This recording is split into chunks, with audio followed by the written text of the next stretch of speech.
Hello guys, तो आपका स्वागत है टीचर्स ब्रो में।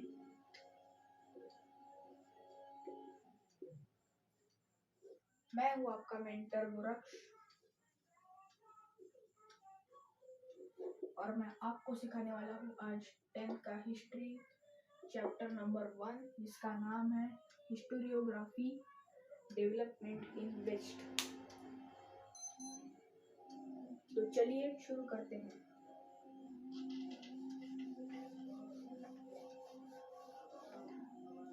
अब सबसे पहले हिस्टोरियोग्राफी मतलब क्या? तो हिस्टोरियोग्राफी मतलब पास्ट के कुछ मटेरियल्स और सोर्सेस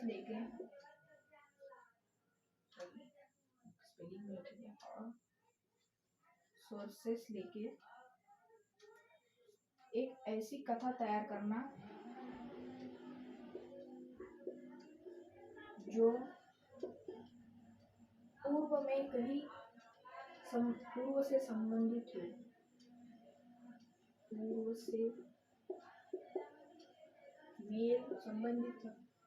उससे भी अच्छा शब्द मेल खाती हो।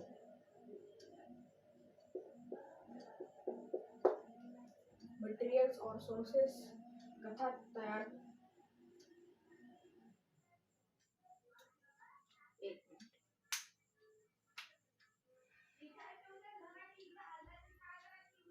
हाँ, तो ऐसे मटेरियल्स और सोर्सेस जिससे हम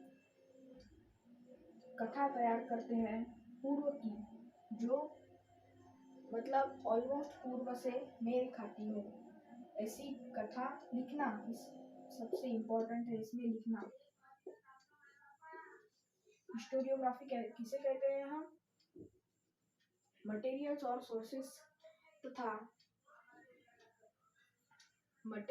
सोर्सेस के आधार पर एक कथा तैयार करना जो पूर्व से मेल खाती हो। ठीक है, यही है हिस्टोरियोग्राफी। ज़्यादा कुछ इस लेसन में है नहीं, तो बस आपको थोड़ा थोड़ा समझना है। इस लेक्चर में हम पहले 3 टॉपिक करेंगे और फिर चौथा टॉपिक हम आगे के लेक्चर में करेंगे, मतलब लेक्चर नंबर 2 में, जो कि हमारा आएगा कल ही आएगा, हमारा लेक्चर नंबर 2। तो सबसे पहले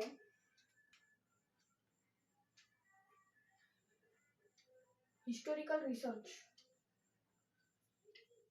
ये कुछ इवेंट्स हुए हैं, मतलब इसने ये यहाँ पे रखा, ये कुछ इवेंट्स हुए हैं।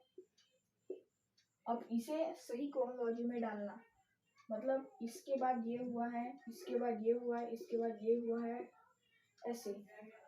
नहीं तो हमने अगर हमें रिसर्च करते वक्त ये पहले मिला, ये दूसरे में मिला, ये तीसरी बार मिला और ये चौथे इसमें मिला, तो हम ऐसा नहीं कह सकते कि ये क्रोनोलॉजी ऐसी होगी।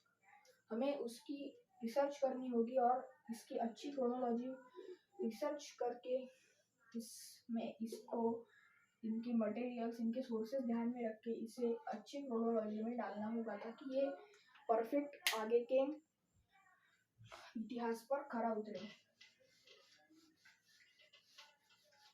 इसे हम हिस्टोरिकल रिसर्च इसी आधार पर होती है।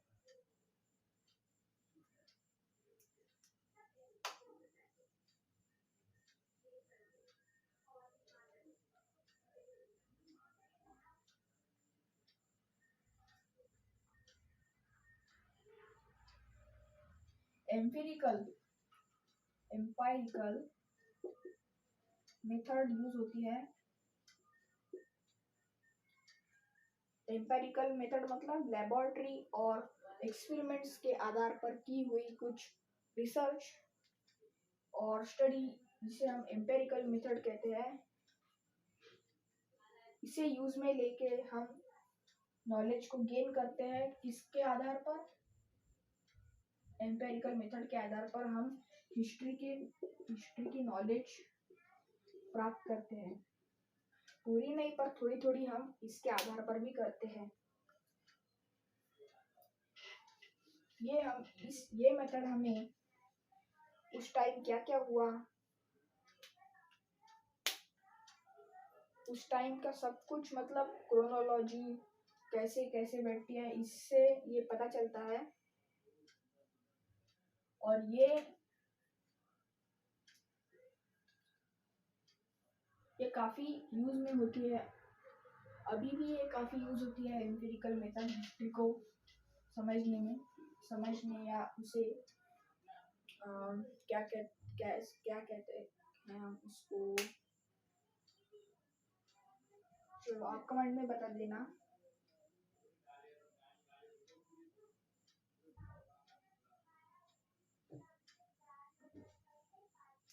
अब हिस्ट्री का कुछ और मटेरियल की स्टडी करने के लिए हमें लेबोरेटरी में कुछ मटेरियल्स हमें पहुंचाने पड़ते हैं। समझो ये एक घड़ा है, ये रिसर्च करते हुए हमें मिला।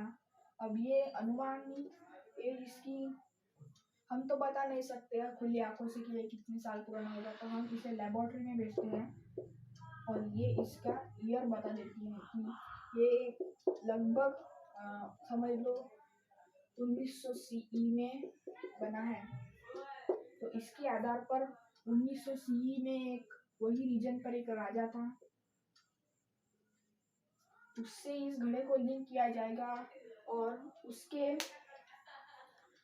मतलब उससे इसे लिंक किया जाएगा, उसके काल में और क्या क्या चीजें हो सकती है, ऐसे कुछ इससे ही ढूंढा जाता है, शोध में लिया जाता है।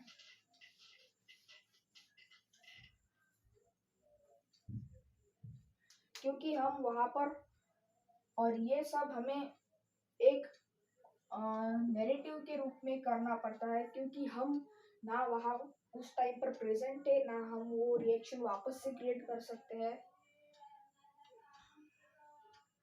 और हम अपने ही कुछ ख्याल से वहाँ की उस टाइम भी कुछ बातें हम एकदम से सच नहीं मान सकते, क्योंकि वो कुछ अलग भी हो सकती है। और इसे शुरू करने के लिए हमें एक एक्सपर्ट की ज़रूरत होगी जो इस स्क्रिप्ट को, उसकी लैंग्वेज को, उसकी स्क्रिप्ट को अच्छे से समझे, और हमें उनकी मोटिव समझे कि वो हमसे क्या कहना चाहते थे मटेरियल से। और एक्सपर्ट्स ये उसकी ऑथेंटिसिटी, मतलब उसकी ट्रूनेस, वो कितना खरा है कितना खोटा है, ये भी उससे उस क्राइटेरिया से हम डिटरमाइन करते हैं। इससे हम उसकी अक्षरों की स्टाइल, मतलब lettering style,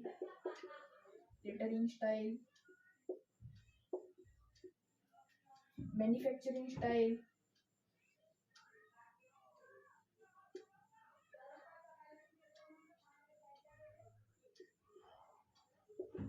manufacturing style,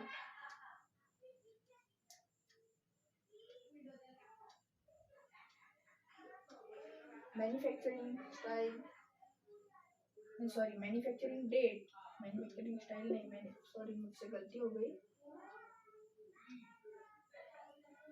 author style of writing,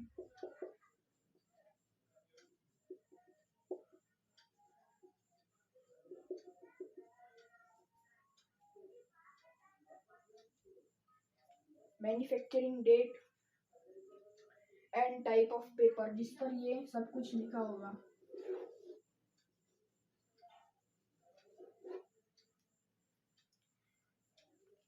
तो इसके आधार पर हम आगे और ऐसे डॉक्यूमेंट्स बाद में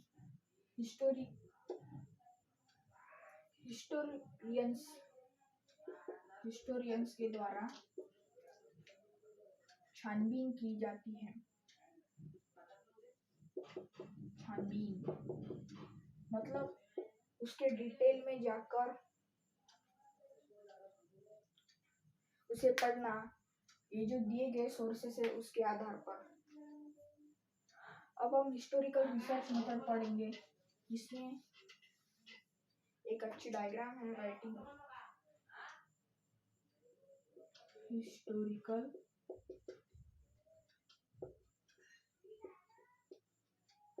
research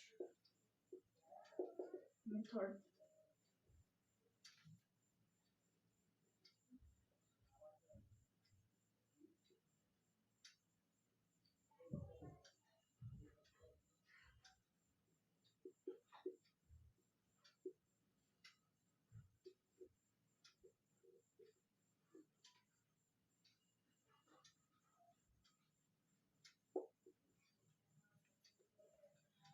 writing of historical narrative मतलब हिस्ट्री के आधार पर एक कथा जो हिस्टोरियंस तैयार करते हैं। जो हिस्टोरियंस कुछ सोर्सेस के आधार पर एक कथा तैयार करते हैं, उसके मेथड कुछ रिसर्च के लिए। तो एक आता है फॉर्मुलेटिंग हाइपोथेसिस मतलब कुछ सोर्सेस के आधार पर कल्पनाएं बनाना कि ऐसा ऐसा हुआ होगा।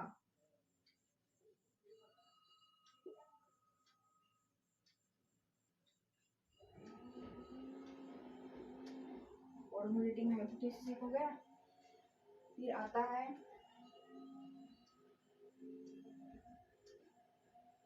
कुछ उसके संदर्भित मतलब रिलेवेंट क्वेश्चंस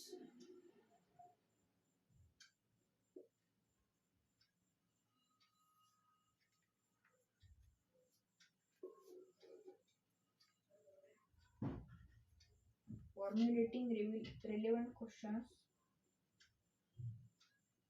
फॉर्मुलेटिंग मतलब फॉर्मुलेटिंग का अर्थ है फॉर्मुलेटिंग का अर्थ होता है मतलब निकालना। फिर है दिए गए कुछ सोर्सेस के आधार पर उस समय को और वो हिस्टोरिकल जो इवेंट्स थे वो कब कब और कहाँ कहाँ हुए थे, इसका एक ढांचा तैयार करना मतलब एक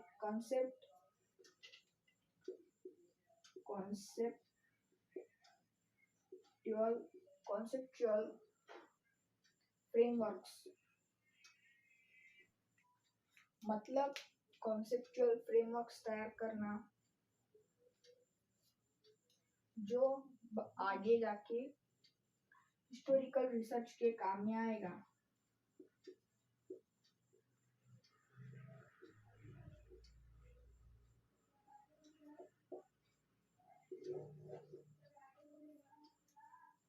फिर है कलेक्टिंग हिस्टोरिकल इंफॉर्मेशन, कुछ हिस्ट्री को कुछ इंफॉर्मेशन और कलेक्ट करना सोर्सेस के आधार से और उसे हाईलाइट करना, जो और ऐसे कुछ मुद्दे हाईलाइट करना जो हिस्टोरिकल बदलाव मतलब ऐतिहासिक बदलाव पे आधारित है, मतलब कब कब क्या क्या बदलाव हुए वगैरह वगैरह। और कंपैरेटिव एनालिसिस मतलब निरीक्षण। कंपैरेटिव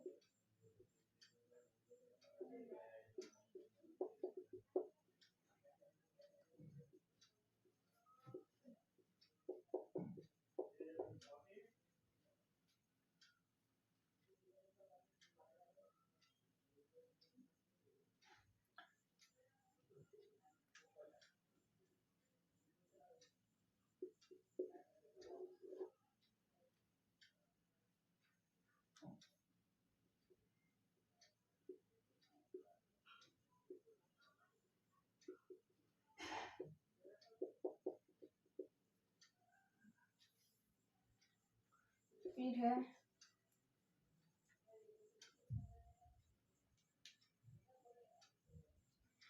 कुछ संदर्भित सोर्सेस को स्टडी करके उनसे इंफॉर्मेशन निकालना मतलब स्टडिंग रेफरेंसेस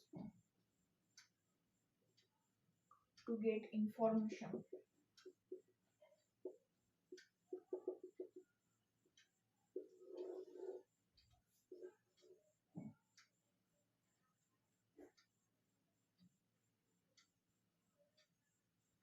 और कुछ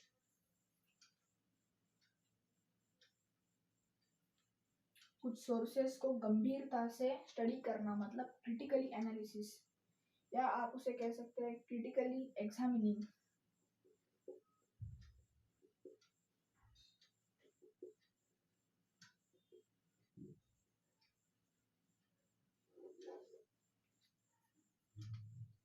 ये उतना मतलब थोड़ा स्ट्रक्चर में थोड़ा गड़बड़ हो गया, पर आप समझने की कोशिश कीजिएगा। स्क्रीनशॉट निकाल लो। अब हिस्टोरिकल रिसर्च के लिए कुछ और भी स्टडीज हेल्प करती है, जैसे कि आर्कियोलॉजी, आर्किवल साइंस, मैन्युस्क्रिप्टोलॉजी, एपिग्राफी मतलब स्टडी ऑफ इंस्क्रिप्शंस, कुछ इंस्क्रिप्शंस रहती है उनकी study, analysis of lettering style. अब प्रिंटिंग में ऐसा होता है पर हम ऐसे लिखते हैं, ऐसे कुछ फैक्ट्स होते हैं, जैसे कि समझ लो प्रिंटिंग में ऐसा होता है तो मैं ऐसे निकालता हूँ, तो इसमें काफी लेटरिंग की एनालिसिस करनी पड़ती है कि असली वर्ड्स कैसे थे, एक प्रॉपर वर्ड का निकालने में काफी उन्हें मतलब समय लग जाता है। फिर आता है लिंग्विस्टिक्स। लिंग्विस्टिक्स मतलब लैंग्वेज की स्टडी। लैंग्वेज की स्टडी जैसे एंशियंट चाइनीज हो गई, हमारी तमिल हो गई, मगधी हो गई। मगधी को हमें अभी भी स्टडी करना चालू ही है, क्योंकि वो काफ़ी कॉम्प्लिकेटेड लैंग्वेज है जो अभी तक साइंटिस्ट के समझ में नहीं आई है। अगला देखते हैं जीनोलॉजी, मतलब स्टडी ऑफ लाइनेज। जीनोलॉजी में आपने जीन सुना है। जीन मतलब यहाँ पे जरूर जनरेशन आई होगी, और जनरेशन है मतलब ये कुछ एज से आधारित है।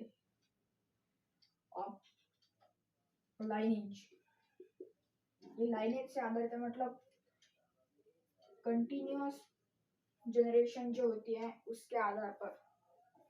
जीनोलॉजी, जीनियोलॉजी है लगता है।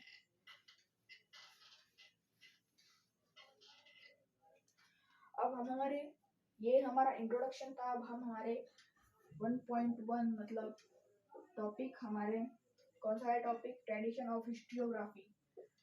Tradition of historiography.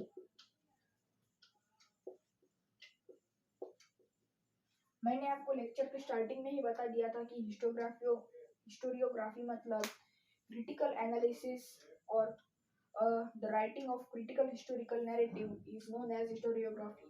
मतलब कुछ सोर्सेस की आधार पर इंफॉर्मेशन कलेक्ट करने के बाद उसके ऊपर एक कथा बनाई जाती है, काल्पनिक कथा होती है कि इस समय ऐसा ऐसा होगा, तो इस काल्पनिक कथा को हम हिस्टोरियोग्राफी कहते हैं।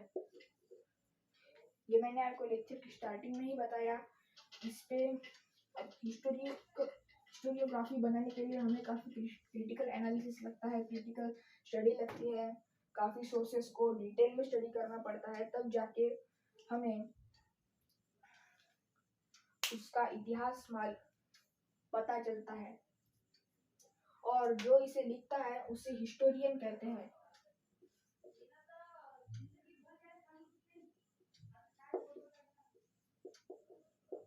हिस्टोरियन।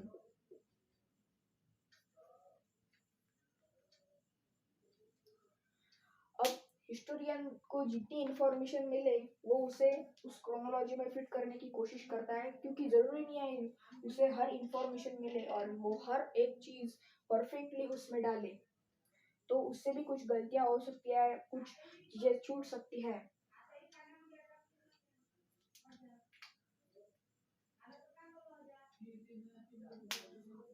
जो हिस्टोरियोग्राफी एक काफी डिपेंडेंट होती है कि हिस्टोरियन कैसे सोचता है, उन सोर्सेस को कैसे एक फ्रेमवर्क में फिट करता है, कैसे ढांचा बनाता है उसका, और उसके लिखने के स्टाइल पे भी ये काफी निर्भर होता है।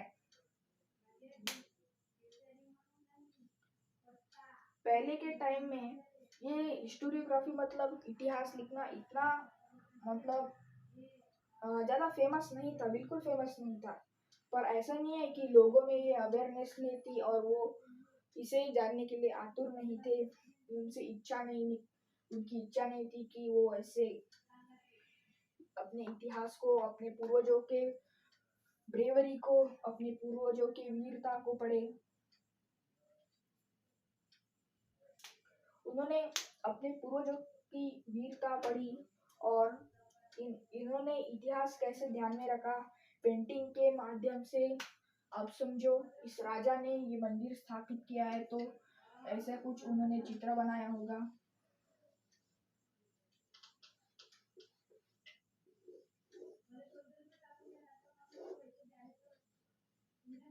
और इधर ऐसे कुछ एरो वगैरह बना के यहाँ पे राजा को उसके सिंहासन में बैठे हुए ऐसे कुछ बताया होगा कि इस राजा ने इस मंदिर को बनाया है। इन्हें कुछ बताया होगा कि इसी राजा ने इस मंदिर को बनाया है, इसलिए ये एक सोर्स होता है पेंटिंग हिस्टोरियोग्राफी को लिखने के लिए या हिस्टोरियोग्राफी को प्रेजेंट करने के लिए। स्टोरी टेलिंग मतलब कहानी बताना। अब ये जनरेशन है, फर्स्ट जनरेशन, ये अपने बच्चों को या अगर ये गुरु हो गए टीचर तो ये अपने स्टूडेंट को सिखाएंगे।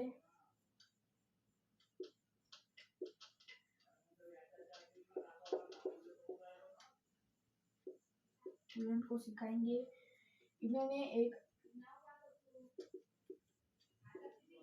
कुछ लर्न किया था, लर्न नहीं कह सकते हैं कि इन्होंने कुछ इंफॉर्मेशन कलेक्ट की थी अपने पूर्वजों से, फिर ये इनके बच्चों को या स्टूडेंट्स को एक स्टोरी के फॉर्म में इसे बता रहे हैं, तो इसे हम स्टोरी टेलिंग कह सकते हैं। और फिर आता है हमारा सिंगिंग सॉन्ग्स, एक गाने के माध्यम से भी, मतलब पहली जनरेशन कुछ गाने लर्न करेंगी, फिर वो अगले जनरेशन को सुनाएंगी, वो अपने गाने लर्न करेंगे, उसमें कुछ मॉडिफिकेशन कर करके वो फर्स्ट से लेकर तो 10 जनरेशन आ जाती है, हमें पता भी नहीं चलता। मतलब हमें पता चलता है, उन्हें नहीं पता चलता। ऐसे करते करते और एक रह गया हमारा, क्या रह गया, एंड बैलाड्स मतलब एक होता है, इसे हम स्टोरी कह सकते हैं, पर ये एक सॉन्ग के फॉर्म में, मतलब इसे हम बैलाड कहते हैं।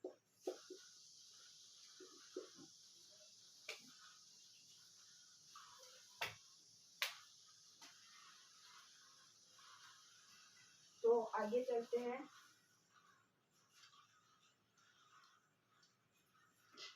ये कुछ मॉडर्न हिस्टोरियोग्राफी के सोर्सेस हैं। और अब आगे बढ़ते हैं हम हमारे नेक्स्ट टॉपिक की ओर, मॉडर्न हिस्टोरियोग्राफी।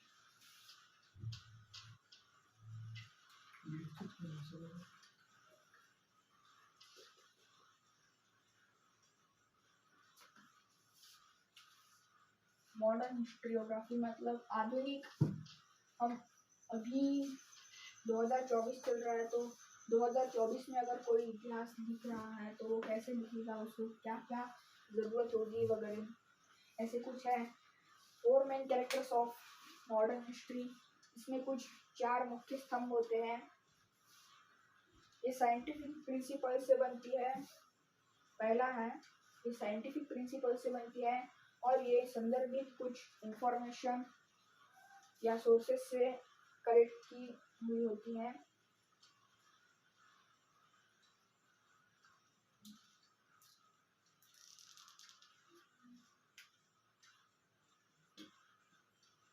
इनमें मानव निर्मित कुछ क्वेश्चंस होते हैं, मतलब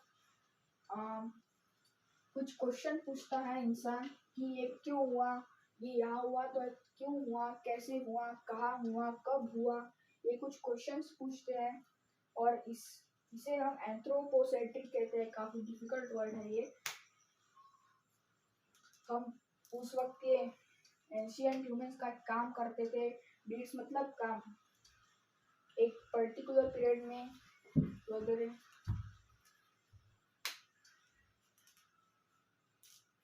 पर एक सबसे मुख्य बात, इसे मैं स्टार्ट कर लेता हूँ। History does not suggest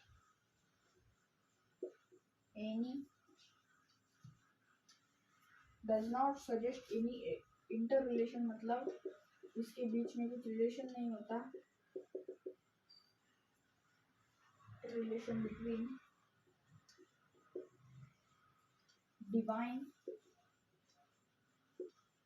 divine and human deeds. Divine मतलब दिव्य, मतलब हिस्ट्री में ये बताया गया है कि एंशिएंट पीपल्स और दिव्य शक्तियों के बीच में रिलेशन नहीं है, और आगे भी ऐसे बताया नहीं गया है कि भगवान और इंसान कुछ। मैंने अब तक हिस्ट्री पढ़ी तो उसमें मुझे भगवान का मतलब भगवान और कुछ राजा का कुछ रिलेशन ऐसे बताया नहीं गया है। ये सिर्फ पेंटिंग्स में और उनके रीति रिवाज में पता चलता है हमें, जब हम उसकी डीप स्टडी करते हैं।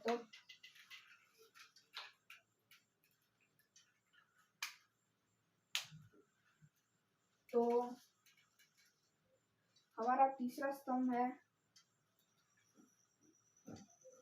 अवेलेबल और रिलायबल, मतलब हम उस पर विश्वासु कुछ एविडेंस होते हैं, सबूत होते हैं, उसके आधार पर हम ये जो सेकंड पिलर में हमने देखे हैं कि हम क्वेश्चन पूछते हैं, उसके आंसर हमें कुछ सबूतों के आधार पर ही देना होता है हमें, ऐसा है कुछ।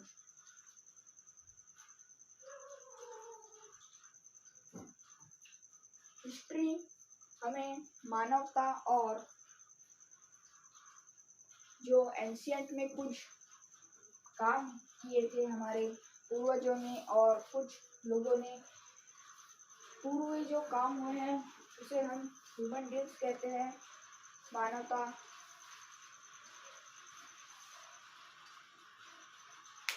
और ये माना जाता है कि जो मॉडर्न हिस्ट्री है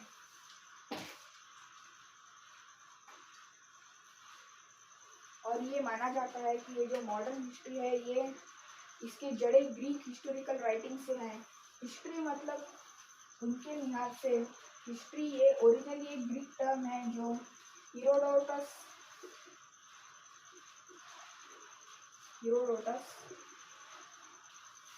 शब्द से आई है। हीरोडोटस का मतलब उन्होंने पास्ट की घटनाएं बताए हैं, जिसे एक ग्रीक हिस्टोरियन थे जिनका नाम नहीं दिया है यहाँ। एक ग्रीक हिस्टोरियन ने 55th सेंचुरी बीसी मतलब 500 सन में इस अपनी एक बुक में लिखा था, द हिस्ट्रीज। कौन सी है दोस्तों? The stories. यहाँ पे दो वर्ड का कॉम्बिनेशन किया है, हीरोडोटस ने हीरो लिया है और स्टोरीज कॉपी कर लिया पूरा। तो इन्होंने ऐसे हीरोडोटस प्लस स्टोरीज का हिस्टोरीज किया है, जिसे आज हम हिस्ट्री के नाम से जानते हैं। तो एक फॉर्म शब्द है। तो आज के हमारे लास्ट टॉपिक की ओर बढ़ते हैं, जिसका नाम है development of scientific perspective in Europe and geography.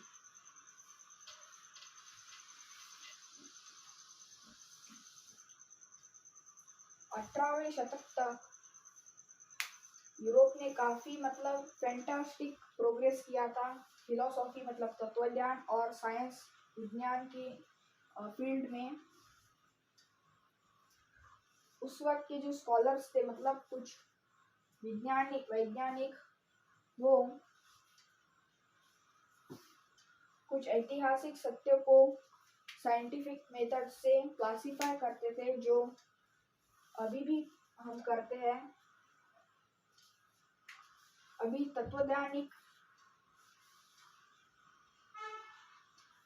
तत्वज्ञानिक जो हम अभी डिस्कशंस करते हैं वो पार्शियलिटी पर नहीं होती हैं। वो जैसे हम आपने कोर्ट में देखा होगा कि जो न्यायाधीश होता है, जज होता है, वो हमेशा पार्शियलिटी कभी नहीं करता। वैसे ही वो पार्शियलिटी, ऑब्जेक्टिविटी, सेम थिंग। तो हिस्ट्री में कभी किसी हिस्टोरियन ने हिस्ट्री लिखते वक्त, मतलब हिस्टोरियोग्राफी करते वक्त कभी पार्शियलिटी नहीं किया है। प्रायर मतलब पीछे नहीं, इन द सेंस पहले 18वीं सेंचुरी के पहले जो यूरोपियन महाविद्यालय थे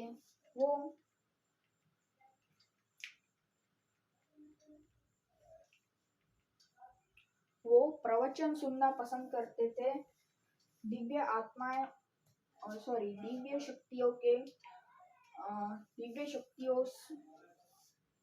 शक्तियों के आधारित कुछ प्रवचन सुनना वो पसंद करते थे। और धीरे धीरे ये परिस्थिति चेंज हो गई और एक स्पेशल इंडिपेंडेंट यूनिवर्सिटी बनी, जो स्पेशल डिपार्टमेंट ऑफ हिस्ट्री के लिए ओपन हुई थी, जिसका नाम था, उसका नाम नहीं बताया है, पर वो गोटिंगन यूनिवर्सिटी, इसका नाम था गोटिंगन यूनिवर्सिटी।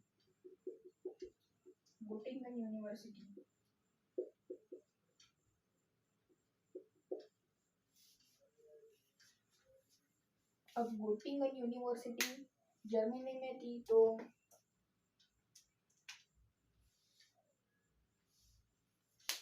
बाद में कई साइंटिस्ट आए, उन्होंने भी स्टडी की और नोटेबल स्कॉलर्स ये वही है हिस्टोरियन जिन्होंने काफी हिस्ट्री लिखी है। ये हम अगले लेक्चर में देखेंगे, मतलब लेक्चर नंबर 2 में देखेंगे। लेक्चर नंबर 2 आपका कल ही आएगा, तो आप इसके लिए तैयार रहिएगा। अच्छा लगा होगा आपको तो सब्सक्राइब कीजिएगा, लाइक कीजिएगा, शेयर कीजिएगा। तो मिलते हैं आपसे अगली वीडियो में। Bye, good bye, Tata.